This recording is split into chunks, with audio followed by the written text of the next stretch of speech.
Hi, this is David Johnson with Scale Model Guitars in Nashville, Tennessee. I've been working as a repair tech, luthier, and instructor for the last 20 years. Today we're going to go over techniques that you can do yourself to make any guitar play, feel, and sound better. Here for you today, a Squier Stratocaster.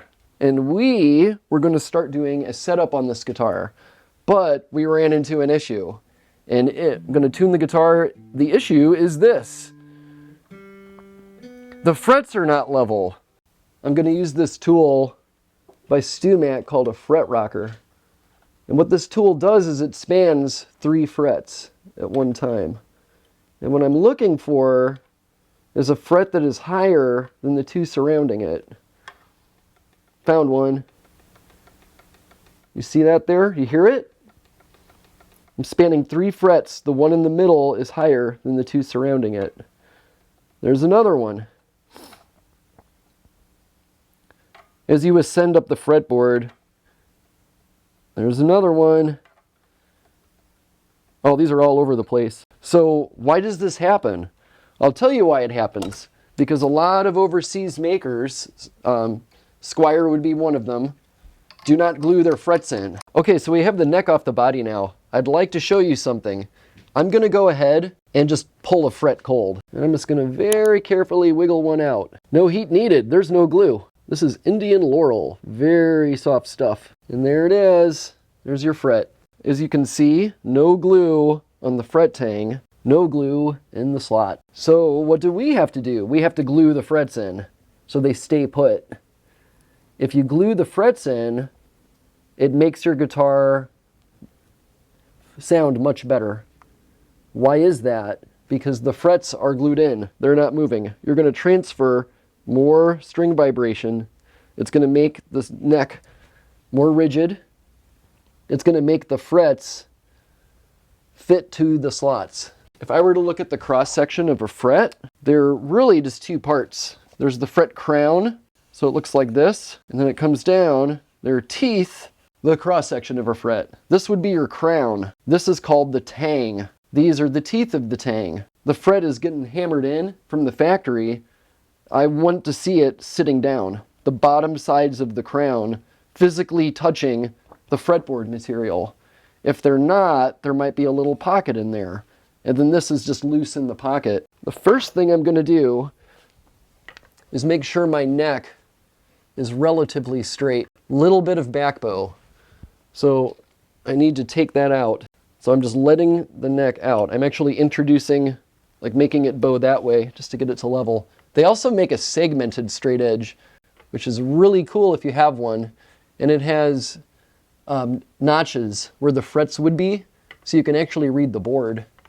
Okay, so my next step, I'm going to use paste wax. So why am I using paste wax? Because I'm going to be wicking the frets in with thin CA glue.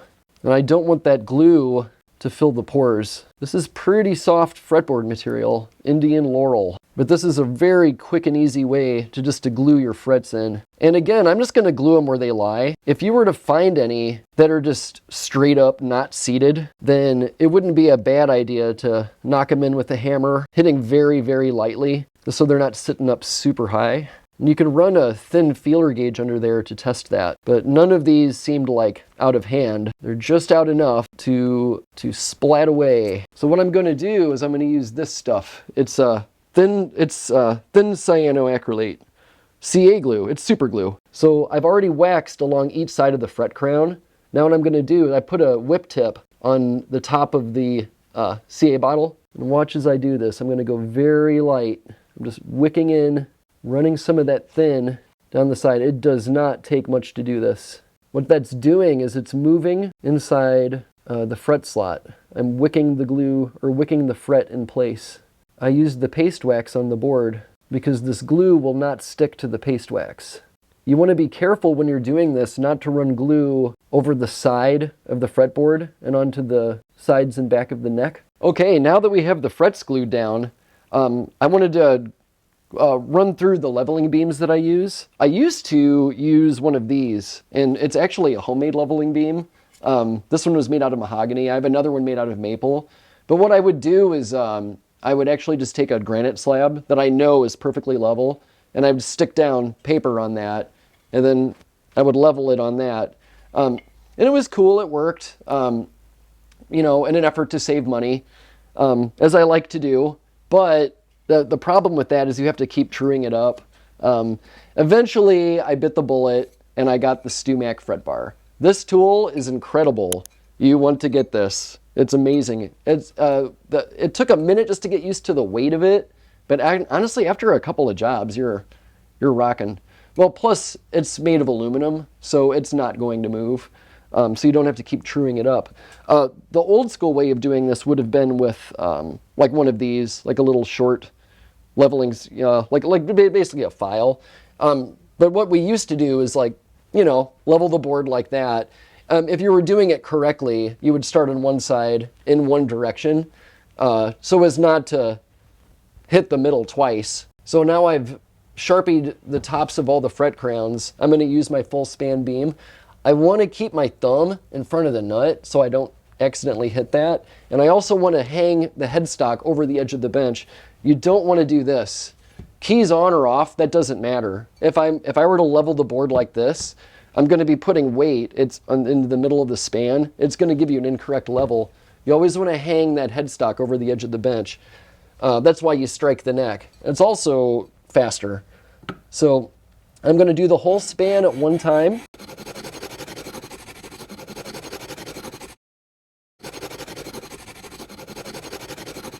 I'm hitting back here a little bit. See, I'm still right there. Where I still see Sharpie, that's a pocket. Look at this fret and look at that fret. I've hit the crowns of those. I have not hit that. That means that this fret is lower than this one.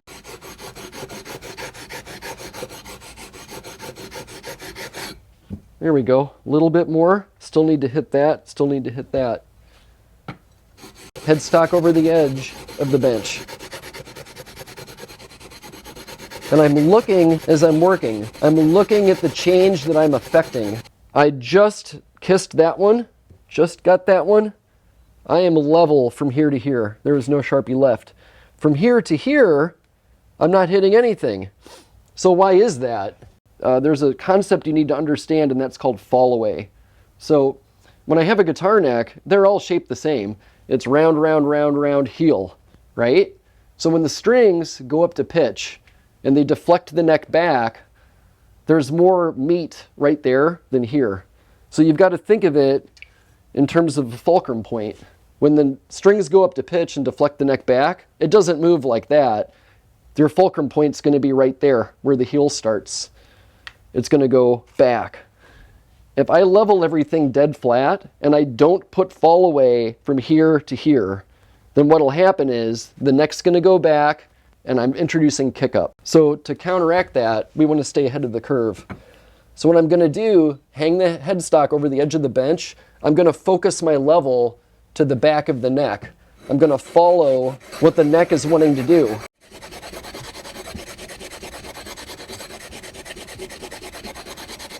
Okay, now that I have the frets level, I'm going to work on the ends just a little bit. The fret end file has a safe edge and a sharp edge. I've just very lightly just flushed that to the sides of the board. The bottom side of this is rounded. That's my safe edge.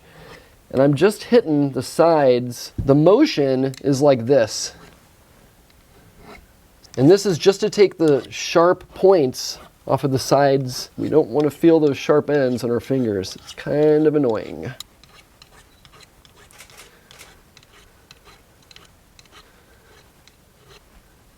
There we go. That feels a lot better.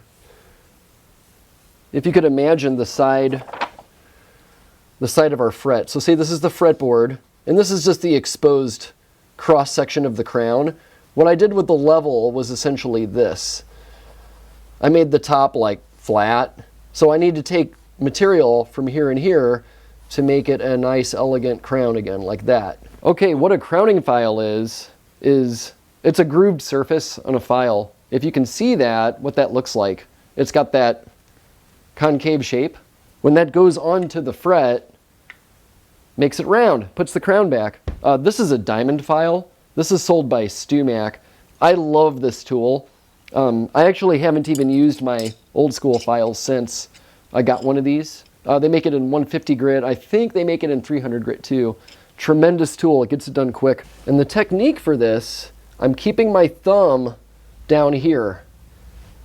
What you don't want to do is run this over the edge, like that. That's a sharp surface. You don't want to put a scratch in the side of the neck. Your safeguard for that is to crown here.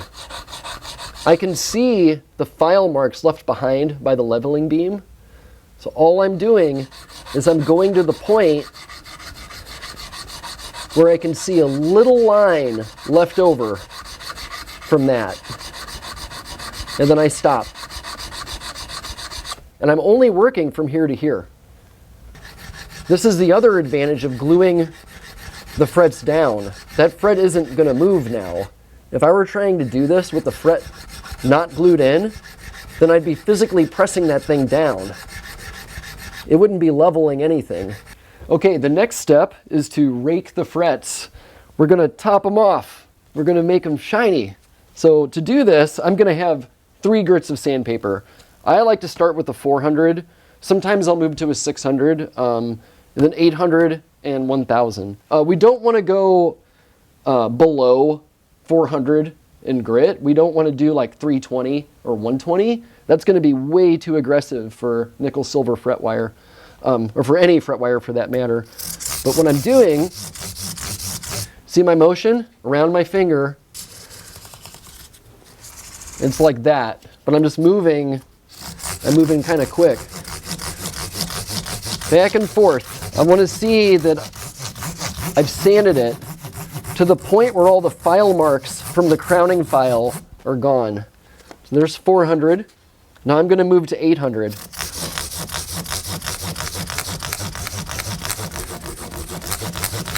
And again, I'm not seeing any chatter on the sides of the crown. I didn't go that low into the fret. Sometimes you might have chatter on the sides.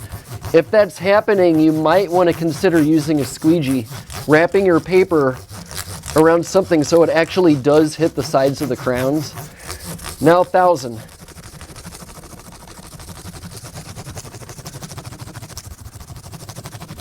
So one more little thing I'm going to do. I'm going to take the 1000, I'm going to double it up, and I'm going to use a fret guard on the side. I'm only doing this. This is kind of like something that I like to do. It's kind of the finishing move because when I'm raking with paper, what's happening is my sanding motion is this way. So if I have a string and I'm bending up a string, like I don't want that like sandpaper feel. And it doesn't take much to do it, but I want these to be like little mirrors when I'm done. Okay, so the next step is to clean up the board.